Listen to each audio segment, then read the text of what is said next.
Kagigising lang yung iba. Good morning! Are you happy this morning? Hindi nga. Oo nga. Yan yung tamang sagot. Oo nga. So we praise the Lord na ngayong umaga tayo ay nasa tahanan niya. Sabi ni Haring David, I was glad when they said unto me, let us go into the house of the Lord. Of course, hindi pare-pareho yung araw natin eh. May araw na masaya tayo. May araw na malungkot tayo. May araw na maganda mood natin. May araw na buwisit tayo. So sana maganda ang araw natin ngayon. Amen? Kasi alam nyo, ang ikagaganda ng araw natin, nakapaloob dun sa sinabi sa Proverbs 23, as a man thinketh in his own heart, so is he.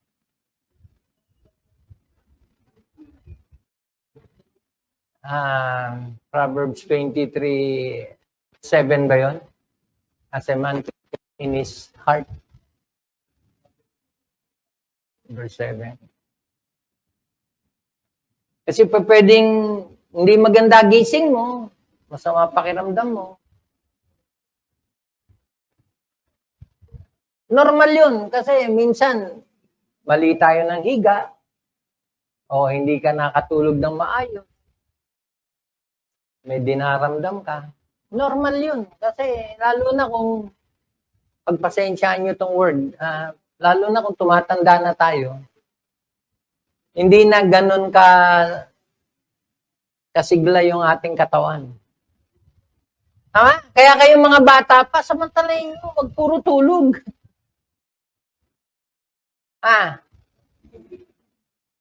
Kasi sa Biblia, yung taong tamad, walang ginawa kundi maghihiga eh. Nasa Proverbs din yun. Para siyang bisagra. Pabiling-biling lang sa higaan.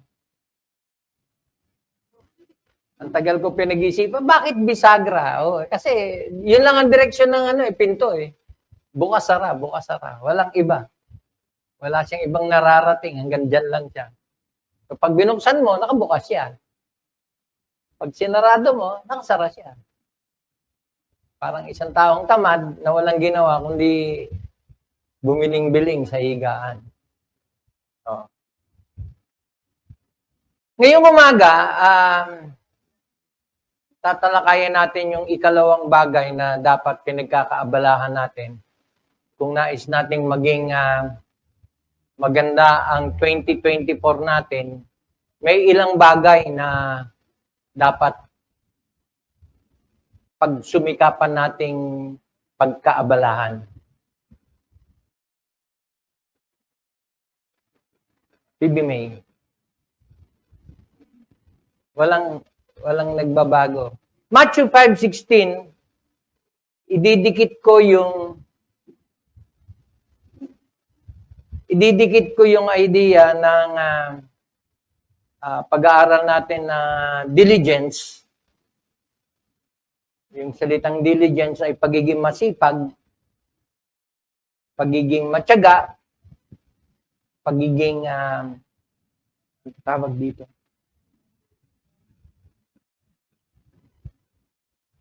Pagiging masugid. Kasi, sino bang isang tao masipag? Pag ang isang tao masipag,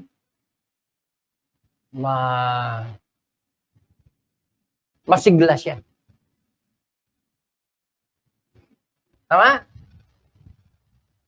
Hindi ko binabanggit yung salitang masigla in the sense na healthy siya. Hindi. Kasi pwedeng hindi ka healthy, pero masipag ka. Tama? Ang tamad, pwedeng healthy siya, pero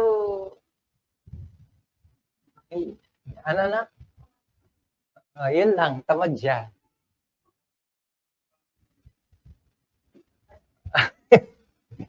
Grabe. Para naman sinasabi mo lahat ng mataba, tamad. Hindi naman. Pero again, bakit ba tayo napasok doon? Napasubo tuloy ako. Hindi, bumubuelo ako kung paano ko maiduduktong yung pag-aaral natin doon sa diligence, doon sa pagiging productive natin for 2024. Gusto natin itong maging productive, maging mabunga, maging success, at maging actually, yun yung title, Living a Productive Life. And we can be productive by being, number one, by being faithful. Palagay ko, nanggit yung salitang faithful. Matapat,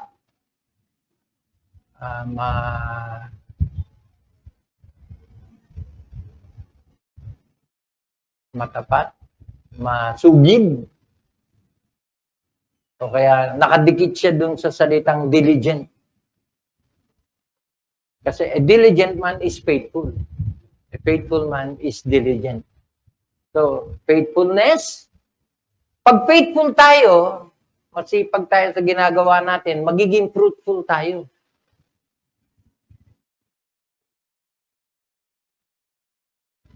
At pagka fruitful ka, ano sa Tagalog ang fruitful? Mabunga. Maalwan ang buhay. O kung gagamitin natin yung salitang masagana. Kasi hindi ka man yayaman, pero hindi ka rin magkukulang. Hello? At yun yung sikreto ng pagiging joyful. Kaya ginamit ko yung formula na faithful plus truthful equals joyful. At nakita natin yan doon sa John chapter 15 na sinabi ng Lord na these things have I written unto you that my joy might remain in you and that your joy may be full. So hindi lang kayo magiging maligaya, kung hindi magiging puspos. Hello? Kaya tinatanong ko kayo kanina, are you happy this morning? Kasi kung meron mang dahilan na dapat maging maligaya tayo, it's because we are Christians. Walang ibang dahilan. Kaya wag niyong gamiting dahilan niyo, wala akong pera, kaya hindi ako maligaya. Nako, hello! Kailan ka naging maligaya sa pera? Iyon yung pag-aaral natin itong mga nakaraan sa Sunday School. Kaya wag tayong magguluhin ang isip natin, wag nating bagabagin ang kalooban natin sa pagpapayaman. Why? Kasi hindi yun yung secret sa kaligayahan. Tama? O gusto nyo, mag-experiment tayo ulit. May 1 million ka ulit sa bulsa mo ngayon. Gusto nyo ulit? Pero tama na, kasi nakakasawa na eh. Kasi sa totoo lang, bakit ko ginagamit yung example na yun? Kasi sa totoo lang, nakakagulo ng isip pag marami kang pera. Hindi mo alam kung saan mo dadalhin. Di ba? Imagination nga lang na may 1 milyon ka ngayon eh. O, asa ka ngayon?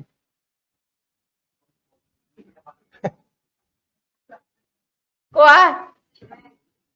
O baka may magsabi, Pastor, malayo yung pupuntahan ko, mukhang kukulangin yung 1 million. Kita mo, ang laki ng problema mo. Binigyan ka na ng malaking pera, problema pa rin. O nyo? Yun ay kung doon natin ilalagay yung ating kaligayahan. Eh, sabi nga sa Proverbs 23, hindi naman. Bakit hindi naman? Yung inaasahan ng karamihan na diyan nakasalalay yung kaligayahan natin, hindi totoo yun. Kasi kailanman ang kayamanan hindi magdudulot ng kaligayahan. In fact, magiging mitya pa siya ng ating hello. Tama ba? Kaya magkano pera mo ngayon sa bulsa? Oh, sabihin mo yung presyo. Oh. Okay lang yan. Sakto lang yan. Kasi kung magkano linigay ng Panginoon dyan, yun lang yung kailangan mo. Eh, pastor, wala nga eh. O, David sabi, wala kang kailangan. O, pumunta ka rito, nakapag-almusal ka ba? O, okay na yun, kahit wala naman yung bulsa mo. At least may laman yung sikmura mo. Having food and raiment, therewith to be content. Wala kang binanggit na pera eh. Hello? O, eto na. Ano pinagkakabalahan natin? Kasi yung purpose ng message is how to make 2024 a productive year. Kasama doon sa pagiging productive, yung pagiging successful. No, kasi ako, I do believe faithful Christians will be successful. Kung faithful ka sa Lord, faithful ka sa Kanyang salita, faithful ka sa Kanyang gawain, hindi ka pagkukulangin ng Lord. No good thing will He withhold. Take note of the word, withhold. Hindi niya ipagkakait. Of course, hindi naman niya tatabunan ka. Hindi. Pero, hindi siya magkukulang sa pagpo-provide. No good thing. Take note of the word, good thing. Kaya dapat maging conscious tayo na yung hinahangad natin ay good thing. Kasi pwedeng kaya ka hindi maligaya kasi you are aiming for something that is not good.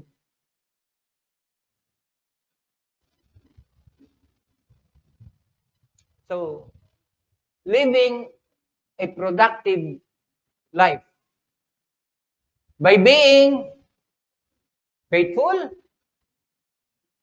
fruitful, and joyful.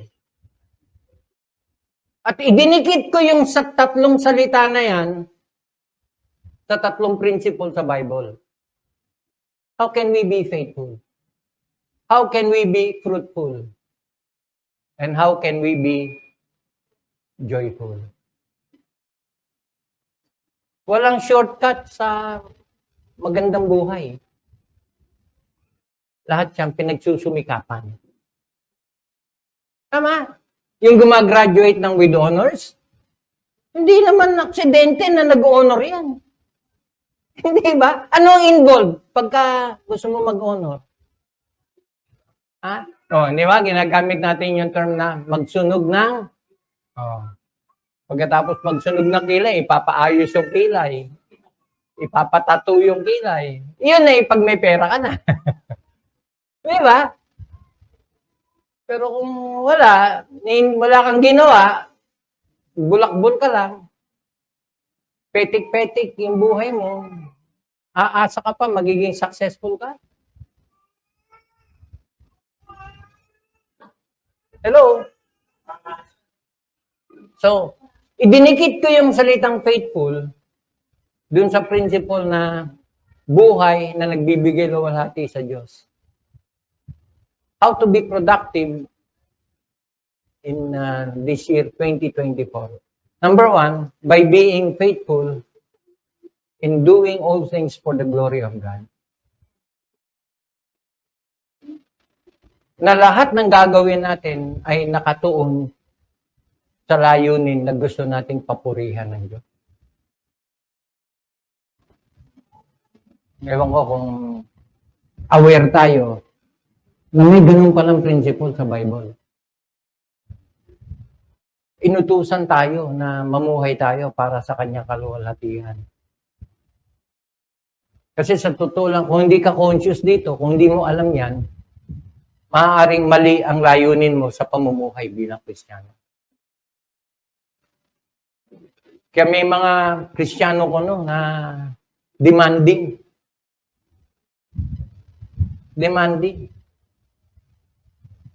may tinatawag na self-entitlement. Dahil Christian na siya, pagpapalain siya ng Diyos. Hindi siya pagkukulangin sa lahat ng pangangailangan. Katulad ng sinabi ko, ano man ang tinatamasa natin sa ating buhay bilang Kristiyano is a result ng pagpupursige, pamumuhay ng may direksyon, may dedikasyon, at nangingibabaw dito sa ating pagpapursige ay yung namumuhay tayo para maluwalhati ang ating Panginoon. Sa lahat ng bagay. Take note. In fact, sinabi ng 1 Corinthians 10:31, whether therefore you eat or drink. Pag kumain ka at uminom ka, hindi mo ginagawa ito para sa kanino pa man. Hindi. Hindi ka kumain para kay ganito. Hindi ka uminom para kay ganito. Wala. Kumain ka at uminom ka para mapawi ang iyong gutom. Mapawi ang iyong uhaw. Para kanino mo ginawa? Para sa iyong sarili. And yet, sabi ng Biblia, gawin mo para sa kaluwalhatian ng Diyos.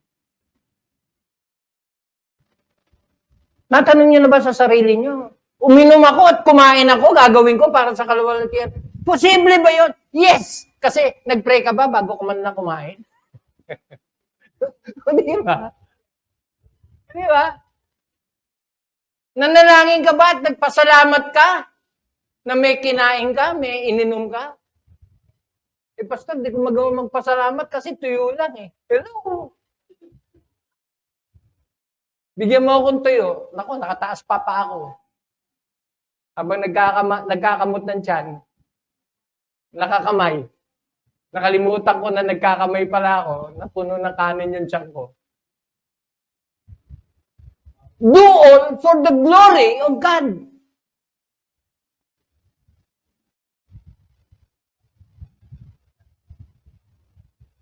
Alam mo yun, sa totoo lang, dalawang bagay lang ang dapat nating suriin sa ating buhay. Pagka tayo ay patuloy na namumuhay sa mundo, dalawang bagay lang. Ito bang buhay ko ay nakapagbibigay luwalhati sa Diyos? Kasi kung nakapagbibigay luwalhati sa Diyos, yun yung katunayan, yun yung patunay, mga kapatid, na ikaw ay tunay na Kristiyano. Kasi Kristiyano lang ang magnanasa ng pero para sabihin ng isang tao, oh, walang pakialam. Buhay ko to eh. Kung meron man akong nais gawin, gagawin ko dahil ikaliligaya ko. Hindi yung para kanino. Obviously, hindi mo naintindihan ang sinasabi mo. Kasi walang Kristiyano ang namumuhay para sa kanyang sarili. In fact, ang sabi ni Pablo, whether therefore we live or die, we are the Lord's.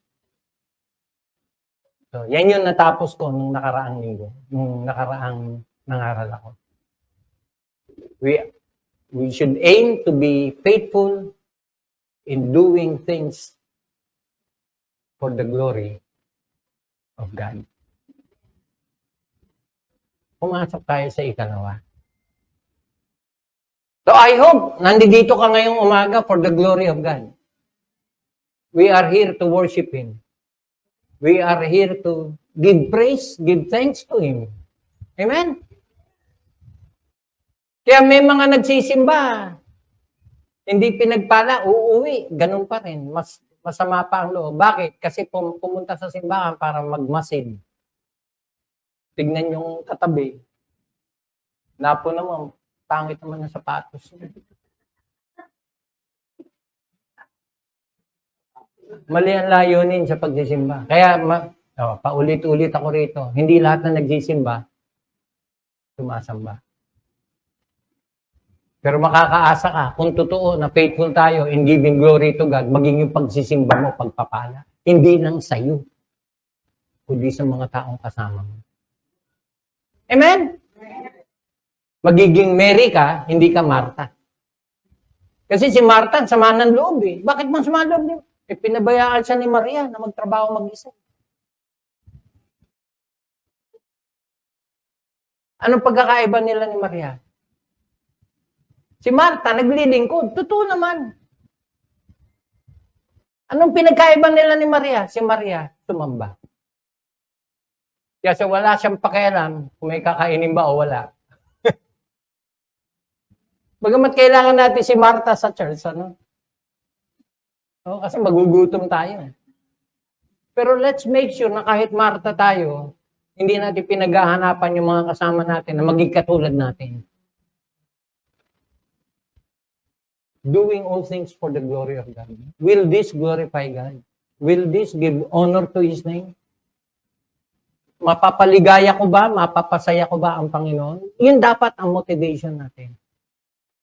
So, kung nandito tayo ngayong umaga at tama yung puso natin, huwag mo nang imali. Okay na yan. Okay? Bumako tayo sa ikalawa.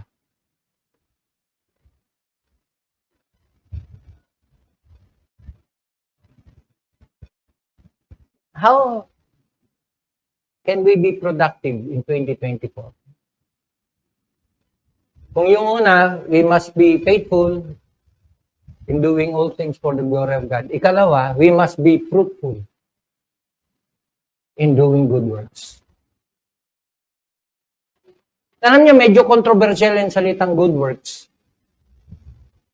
Kasi may mga naniniwala na hindi kailangan ng good works para maligtas. Totoo naman yun. Kasi we are saved by grace through faith.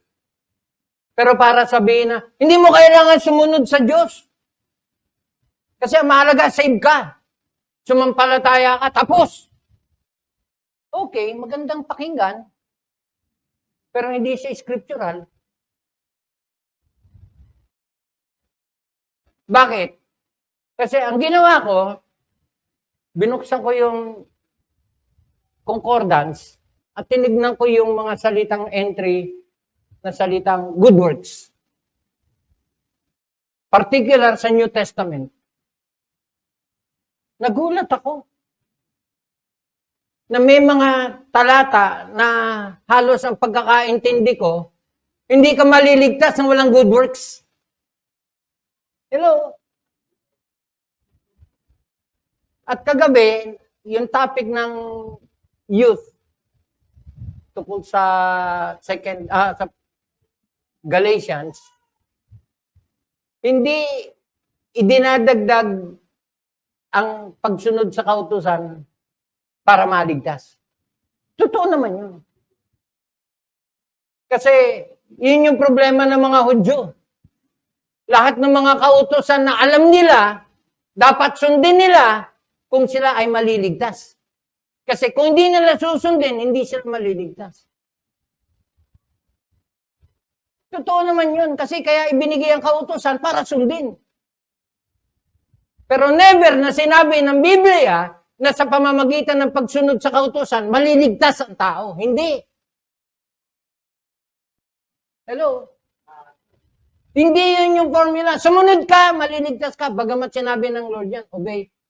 Kasi sa totoo lang, kung tunay na ikaw ay kasama sa bayan ng Diyos, ang isang inaasahan ng Diyos sa kanyang bayan ay sumunod. Hello?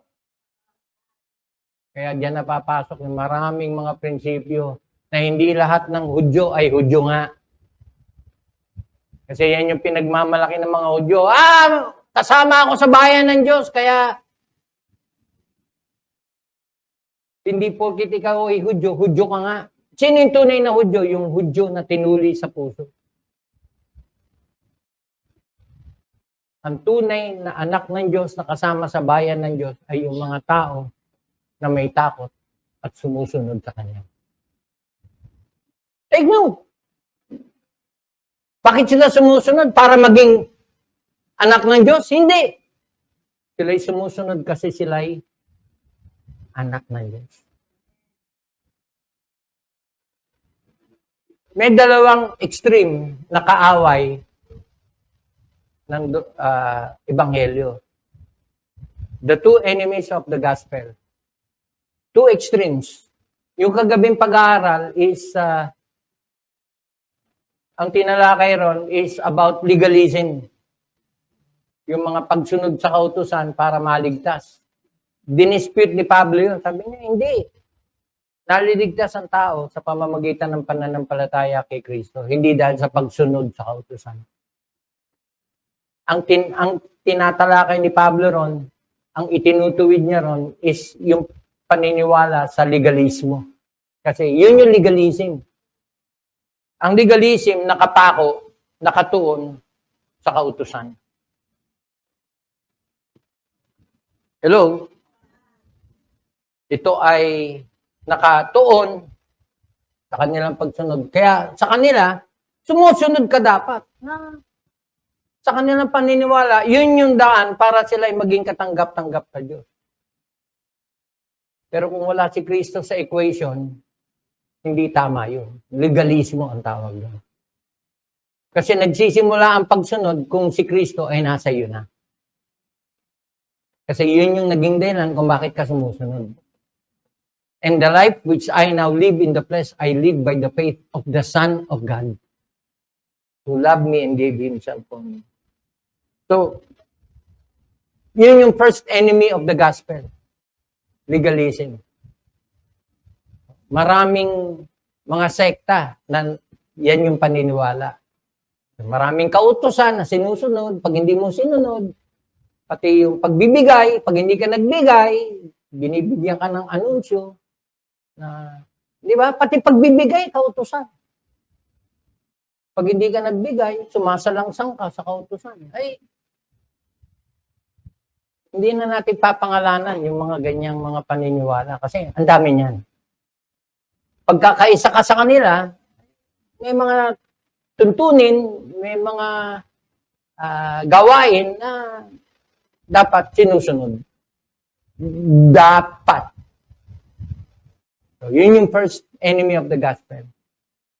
Na pagka legalistic ang dating ng isang iglesia, makakaasa ka, hindi tama yung kanilang ebanghelyo. May ikalawa. At dito matutuon yung pag-aaral natin ngayong umaga. Kasi kung merong problema sa legalismo, yung ikalawang kaaway ng ebanghelyo is license. Lisensya. Na yung pagiging Kristiyano, nagiging lisensya sa paggawa ng kasalanan.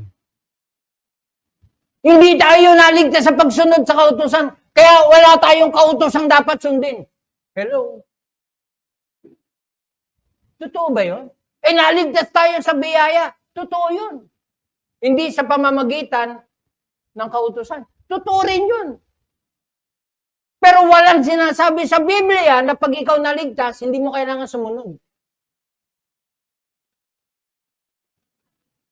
John 14.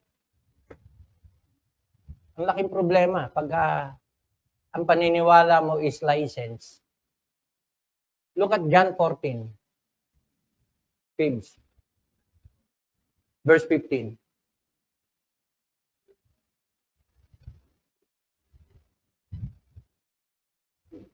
John 14, verse 15. So ano yung sinasabing pag na-save ka sa grace, hindi mo kailangan sumunod sa kautusan. Hindi mo kailangan sumunod sa kautusan para maligtas. Kasi ang kaligtasan ay sa biyaya. Ito ay kaloob ng Diyos. Take note, ipapaliwanag ko mamaya yung ibig sabihin ng kaloob. Hindi tayo naligtas sa ganang sarili lang natin. In fact, hindi tayo naligtas sa sariling kagustuhan natin. Mas malalim na doktrina yung doctrine of election na kaya tayo naligtas kasi pinili tayo para maligtas. Hindi natin pinili sarili natin. Hindi dyan yan sa John 15. John 15 verse 15.